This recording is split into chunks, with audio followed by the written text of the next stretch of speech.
Chapter 7. The Examination.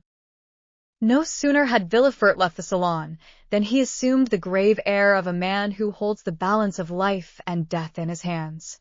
Now, in spite of the nobility of his countenance, the command of which, like a finished actor, he had carefully studied before the glass, it was by no means easy for him to assume an air of judicial severity. Except the recollection of the line of politics his father had adopted, and which might interfere, unless he acted with the greatest prudence, with his own career, Gérard de Villefort was as happy as a man could be. Already rich, he held a high official situation, though only 27. He was about to marry a young and charming woman whom he loved, not passionately, but reasonably, as became a deputy attorney of the king, and besides her personal attractions, which were very great, Mademoiselle de Saint-Méran's family possessed considerable political influence, which they would, of course, exert in his favor. The dowry of his wife amounted to 50,000 crowns, and he had, besides, the prospect of seeing her fortune increased to 500,000 at her father's death. These considerations naturally gave Villefort a feeling of such complete felicity that his mind was fairly dazzled in its contemplation. At the door, he met the commissary of police, who was waiting for him. The sight of this officer recalled Villefort from the third heaven to earth. He composed his face, as we have before described, and said, "I have read the letter, sir, and you have acted rightly in arresting this man. Now inform me what you have discovered concerning him and the conspiracy." "We know nothing as yet of the conspiracy, monsieur.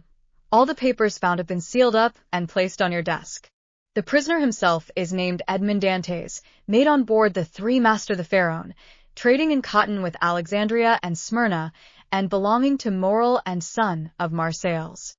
Before he entered the merchant service, had he ever served in the marines?" "Oh, no, monsieur, he is very young."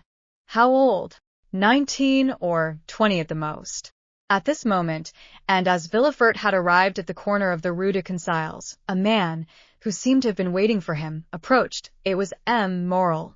De Villefort," cried he, "I am delighted to see you. Some of your people have committed the strangest mistake. They have just arrested Edmond Dantes, mate of my vessel." "I know it, monsieur," replied Villefort, "and I am now going to examine him." "Oh," said Morel, carried away by his friendship, "you do not know him, and I do. He is the most estimable, the most trustworthy creature in the world, and I will venture to say, there is not a better seaman in all the merchant service." "Oh, de Villefort, I beseech your indulgence for him." Villefort, as we have seen, belonged to the aristocratic party at Marseilles, Morel to the plebeian. The first was a royalist, the other suspected of Bonapartism. Villefort looked disdainfully at Morel, and replied coldly, "You are aware, monsieur, that a man may be estimable and trustworthy in private life, and the best seaman in the merchant service, and yet be, politically speaking, a great criminal. Is it not true?" The magistrate laid emphasis on these words, as if he wished to apply them to the owner himself, while his eyes seemed to plunge into the heart of one who, interceding for another, had himself need of indulgence. Morel reddened, for his own conscience was not quite clear on politics. Besides, what Dantes had told him of his interview with the Grand Marshal, and what the Emperor had said to him, embarrassed him. He replied, however, in a tone of deep interest, "I entreat you, de Villefort, be, as you always are, kind and equitable, and give him back to us soon." This "give us" sounded revolutionary in the deputy's ears. Murmured he.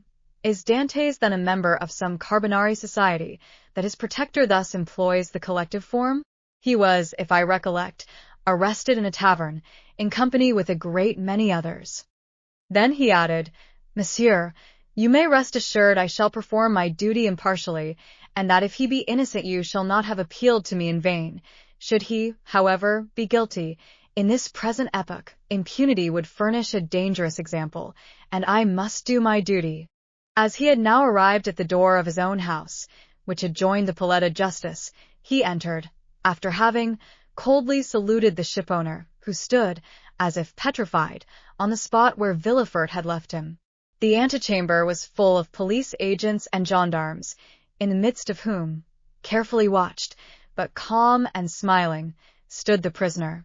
Villefort traversed the antechamber, cast a side glance at Dantes, and taking a packet which a gendarme offered him, disappeared, saying, "Bring in the prisoner." Rapid as had been Villefort's glance, it had served to give him an idea of the man he was about to interrogate. He had recognized intelligence in the high forehead, courage in the dark eye and bent brow, and frankness in the thick lips that showed a set of pearly teeth. Villefort's first impression was favorable, but he had been so often warned to mistrust first impulses that he applied the maxim to the impression, forgetting the difference between the two words. He stifled, therefore, the feelings of compassion that were rising, composed his features, and sat down, grim and somber, at his desk. An instant after Dantes entered. He was pale, but calm and collected, and saluting his judge with easy politeness, looked round for a seat, as if he had been in M. Morel's salon. It was then that he encountered for the first time Villefort's look, that look peculiar to the magistrate, who, while seeming to read the thoughts of others, betrays nothing of his own. "Who and what are you?" demanded Villefort, turning over a pile of papers containing information relative to the prisoner that a police agent had given to him on his entry, and that, already, in an hour's time, had swelled to voluminous proportions, thanks to the corrupt espionage of which the accused is always made the victim. "My name is Edmond Dantes," replied the young man calmly. "I am maid of the Pharaon, belonging to Messrs. Morel and Son." "Your age," continued Villefort. 19, returned Dantes. "What were you doing at the moment you were arrested?" "I was at the festival of my marriage, monsieur," said the young man, his voice slightly tremulous. So great was the contrast between that happy moment and the painful ceremony he was now undergoing. So great was the contrast between the somber aspect of M. de Villefort and the radiant face of Mercédès. "You were at the festival of your marriage?" said the deputy, shuddering in spite of himself. "Yes, monsieur. I am on the point of marrying a young girl I have been attached to for 3 years." Villefort, impassive as he was struck with this coincidence, and the tremulous voice of Dantes, surprised in the midst of his happiness, struck a sympathetic chord in his own bosom. He also was on the point of being married, and he was summoned from his own happiness to destroy that of another. "This philosophic reflection," thought he, "will make a great sensation at M. de Saint Méran's," and he arranged mentally, while Dantes awaited further questions, the antithesis by which orators often create a reputation for eloquence. When this speech was arranged, Villefort turned to Dantes. "Go on, sir," said he. "What would you have me say?" "Give all the information in your power. Tell me on which point you desire information, and I will tell all I know. Only," added he with a smile, "I warn you I know very little." "Have you served under the usurper?" "I was about to be mustered into the Royal Marines when he fell." "It is reported your political opinions are extreme," said Villefort, who had never heard anything of the kind, but was not sorry to make this inquiry, as if it were an accusation. "My political opinions," replied Dantes. "Alas, sir, I never had any opinions. I am hardly 19. I know nothing. I have no part to play. If I obtain the situation I desire, I shall owe it to M. Morel. Thus all my opinions, I will not say public but private, are confined to these 3 sentiments. I love my father, I respect M. Morel, and I adore Mercédès. This, sir, is all I can tell you, and you see how uninteresting it is." As Dantes spoke, Villefort gazed at his ingenuous and open countenance, and recollected the words of René, who, without knowing who the culprit was, had besought his indulgence for him. With the deputy's knowledge of crime and criminals, every word the young man uttered convinced him more and more of his innocence. This lad, for he was scarcely a man, simple, natural, eloquent with that eloquence of the heart never found when sought for, full of affection for everybody, because he was happy, and because happiness renders even the wicked good, extended his affection even to his judge, spite of Villefort's severe look and stern accent. Dantes seemed full of kindness. "Pardieu," said Villefort, "he is a noble fellow. I hope I shall gain René's favor easily, by obeying the first command she ever imposed on me." I shall have at least a pressure of the hand in public, and a sweet kiss in private. Full of this idea, Villefort's face became so joyous that when he turned to Dantès, the latter, who had watched the change on his physiognomy, was smiling also. "Sir," said Villefort, "have you any enemies, at least, that you know?" "I have enemies," replied Dantès. "My position is not sufficiently elevated for that. As for my disposition, that is, perhaps, somewhat too hasty, but I have striven to repress it. I have had 10 or 12 sailors under me, and if you question them, they will tell you that they love and respect me, not as a father, for I am too young, but as an elder brother. But you may have excited jealousy. You are about to become captain at 19, an elevated post. You are about to marry a pretty girl who loves you, and these 2 pieces of good fortune may have excited the envy of someone. You are right. You know men better than I do, and what you say may possibly be the case, I confess. But if such persons are among my acquaintances, I prefer not to know it, because then I should be forced to hate them. You are wrong. You should always strive to see clearly around you. You seem a worthy young man. I will depart from the strict line of my duty to aid you in discovering the author of this accusation. Here is the paper. Do you know the writing?" As he spoke, Villefort drew the letter from his pocket and presented it to Dantès. Dantès read it. A cloud passed over his brow as he said, "No, monsieur, I do not know the writing, and yet it is tolerably plain. Whoever did it writes well. I am very fortunate," added he, looking gratefully at Villefort, "to be examined by such a man as you, for this envious person is a real enemy." And by the rapid glance that the young man's eyes shot forth, Villefort saw how much energy lay hid beneath this mildness. "Now," said the deputy, "answer me frankly, not as a prisoner to a judge, but as one man to another who takes an interest in him. What truth is there in the accusation contained in this anonymous letter?" And Villefort threw disdainfully on his desk the letter Dantès had just given back to him. "None at all. I will tell you the real facts. I swear by my honor as a sailor, by my love for Mercédès, by the life of my father." "Speak, monsieur," said Villefort. Then, internally, "If Renée could see me, I hope she would be satisfied, and would no longer call me a decapitator." Well, when we quitted Naples, Captain Leclerc was attacked with a brain fever.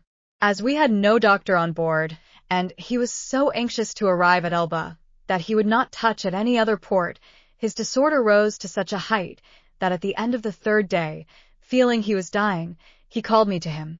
"My dear Dantès," said he, "swear to perform what I am going to tell you, for it is a matter of the deepest importance." "I swear, Captain," replied I.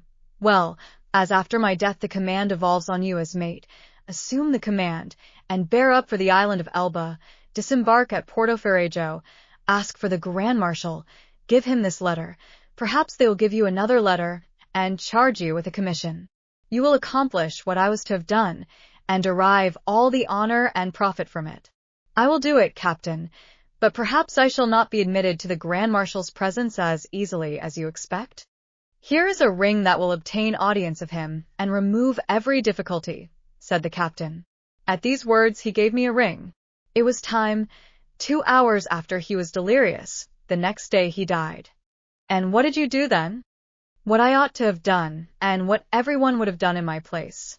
Everywhere the last requests of a dying man are sacred, but with a sailor the last requests of his superior are commands. I sailed for the island of Elba, where I arrived the next day.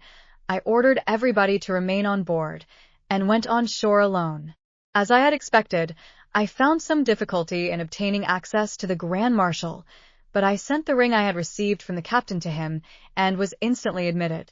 He questioned me concerning Captain Leclerc's death, and, as the latter had told me, gave me a letter to carry on to a person in Paris. I undertook it because it was what my captain had bade me do. I landed here, regulated the affairs of the vessel, and hastened to visit my affianced bride, whom I found more lovely than ever. Thanks to M. Morel, all the forms were got over. In a word, I was, as I told you, at my marriage feast, and I should have been married in an hour, and tomorrow I intended to start for Paris, had I not been arrested on this charge which you, as well as I now see to be unjust." "Ah," said Villefort, This seems to me the truth. If you have been culpable, it was imprudence, and this imprudence was in obedience to the orders of your captain. Give up this letter you have brought from Elba, and pass your word you will appear should you be required, and go and rejoin your friends. I am free then, sir, cried Dantes joyfully. Yes, but first give me this letter. You have it already, for it was taken from me with some others which I see in that packet. Stop a moment, said the deputy, as Dantes took his hat and gloves. To whom is it addressed? To Monsieur Noirtier, Rue Coq-Héron, Paris. Had a thunderbolt fallen into the room, Villefort could not have been more stupefied. He sank into his seat, and hastily turning over the packet, drew forth the fatal letter, at which he glanced with an expression of terror. Noirtier, Rue Coq-Héron, number 13, murmured he, growing still paler. Yes, said Dantes. Do you know him? No, replied Villefort. A faithful servant of the king does not know conspirators. It is a conspiracy, then? Asked Dantes, who, after believing himself free, now began to feel a tenfold alarm. I have, however, already told you, sir, I was entirely ignorant of the contents of the letter. Yes, but you knew the name of the person to whom it was addressed, said Villefort. I was forced to read the address to know to whom to give it. Have you shown this letter to anyone?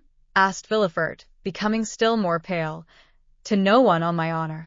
Everybody is ignorant that you are the bearer of a letter from the island of Elba and addressed to M. Noirtier? Everybody, except the person who gave it to me. And that was too much, far too much, murmured Villefort. Villefort's brow darkened more and more. His white lips and clenched teeth filled Dantes with apprehension. After reading the letter, Villefort covered his face with his hands. Oh, said Dantes timidly. What is the matter? Villefort made no answer, but raised his head at the expiration of a few seconds, and again perused the letter. And you say that you are ignorant of the contents of this letter? I give you my word of honor, sir, said Dantes. But what is the matter? You are ill. Shall I ring for assistance? Shall I call? No, said Villefort, rising hastily. Stay where you are. It is for me to give orders here, and not you. Monsieur, replied Dantes proudly, it was only to summon assistance for you. I want none. It was a temporary indisposition. Attend to yourself, answer me. Dantes waited, expecting a question, but in vain. Villefort fell back on his chair, passed his hand over his brow, moist with perspiration, and, for the third time, read the letter. Oh, if he knows the contents of this, murmured he, and that Noirtier is the father of Villefort, I am lost. And he fixed his eyes upon Edmond as if he would have penetrated his thoughts. Oh, it is impossible to doubt it, cried he suddenly. In heaven's name, cried the unhappy young man, if you doubt me, question me. I will answer you. Villefort made a violent effort, and in a tone he strove to render firm. Sir, said he, I am no longer able, as I had hoped, to restore you immediately to liberty. Before doing so, I must consult the trial justice. What my own feeling is you already know. Oh, monsieur, cried Dantes, you have been rather a friend than a judge. Well, I must detain you some time longer, but I will strive to make it as short as possible. The principal charge against you is this letter, and you see, Villefort approached the fire, cast it in, and waited until it was entirely consumed. You see, I destroy it. Oh, exclaimed Dantes, you are goodness itself. Listen, continued Villefort, you can now have confidence in me after what I have done. Oh, command, and I will obey. Listen, this is not a command, but advice I give you. Speak, and I will follow your advice. I shall detain you until this evening in the Palais de Justice. Should anyone else interrogate you, say to him what you have said to me, but do not breathe a word of this letter. I promise. It was Villefort who seemed to entreat, and the prisoner who reassured him. You see, continued he, glancing toward the grate, where fragments of burnt paper fluttered in the flames, the letter is destroyed. You and I alone know of its existence. Should you, therefore, be questioned, deny all knowledge of it. Deny it boldly, and you are saved. Be satisfied. I will deny it. It was the only letter you had? It was. Swear it. I sverige till. Villefort drown. A police agent entered. Villefort whispered some words in his ear, to which the officer replied by a motion of his head. Follow him, said Villefort to Dantes. Dantes saluted Villefort and retired. Hardly had the door closed when Villefort threw himself half-fainting into a chair. Alas, alas, murmured he. If the procureur himself had been at Marseilles, I should have been ruined. This accursed letter would have destroyed all my hopes. Oh, my father, must your past career always interfere with my successes? Suddenly a light passed over his face, a smile played round his set mouth, and his haggard eyes were fixed in thought. This will do, said he, and from this letter, which might have ruined me, I will make my fortune. Now to the work I have in hand. And after having assured himself that the prisoner was gone, the deputy procureur hastened to the house of his betrothed.